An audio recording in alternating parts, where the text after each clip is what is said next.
Okay, what's up? Mga parikoy-marikoy. So guys, yung charger ng e-trike, pwede sa e-trike, pwede sa e-bike.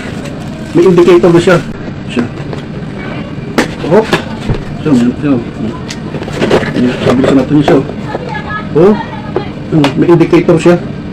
May ilaw siya na apat na para malaman mo kung ilang ano na siya, ilang bar. Apat siya. Tapos may bukod pa, may digital pa siya. Tingnan ko siya ganyan. Yan, nakikita nyo. Ito yung sasabi sa inyo, apat. Sa baba. Tapos ito yung, ano naman, kung ilang percent na siya.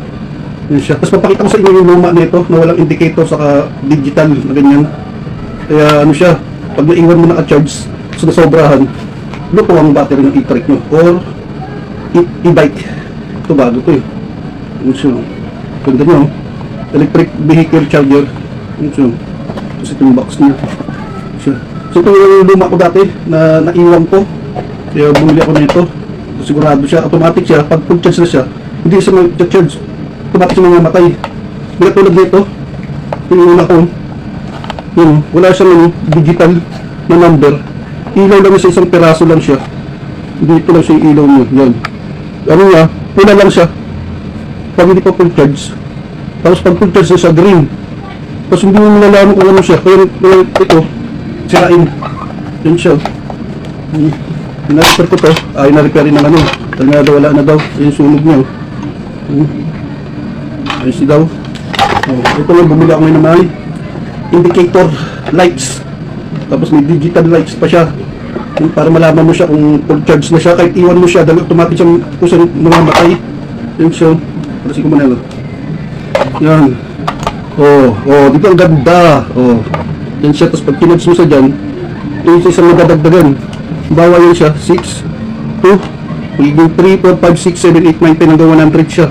Pag nag-100 na siya, full charge na siya. Tapos kung sa siyang hindi na magcha-charge kung sa battery mo, kaya hindi maluluto ang battery ng e-trike mo or e-bike.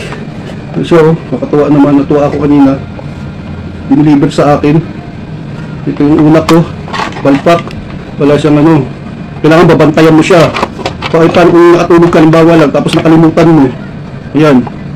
Pag green na siya, mag-charge pa rin ito eh. Buti ka mo, ito lang. Hindi yung battery ko na ano, sira sa e-trike ko. Dito, yan, ang the best. So, wala naman ako siya. I-PM nyo sa akin kung magkano ito nabili ko. Murang-mura to. Mas mura to kaysa dito. Kasi ito, ano to eh, ordinary lang to eh. Ito, medyo bagong labas ata to. Kaya nagustuhan ko siya. Sa online ko lang din nabili. Yun siya oh. 60 volt siya. Tapos 20 AC siya. AC ba yun? Amps ba yun? Ganun, ganyan. Basta 8 AH nakalagay doon sa 20. Meron nito 60 volts 40 AC AH naman siya. Pataas na ng pataas. Ganun siya. So yung sariwa yun siya. Kaya kanina hindi. Pero binantayan ko pa rin. Pero kung saan siya mamatay. Ganun siya. Sa kalagay dito sa ano. Hindi, ito naman, hindi nakawala to. Nakalabas na siya 100. Ibig sabihin full charge na siya. Tapos yung malalaman yun dito, yan. Na-full charge na siya, hindi na siya gagana. Automatic siya. Automatic cut off pag full charge na siya. Yun siya. Yung karton niya, Okay, ang ganda na lang siguro. At ito, papakita ko ulit, Yan, yan. Matalibil yung karton charger. Red-green lang siya. Tapos kailangan pagbantayan para mag-green. Kasi pag green na, full charge na siya, hugutin mo na siya.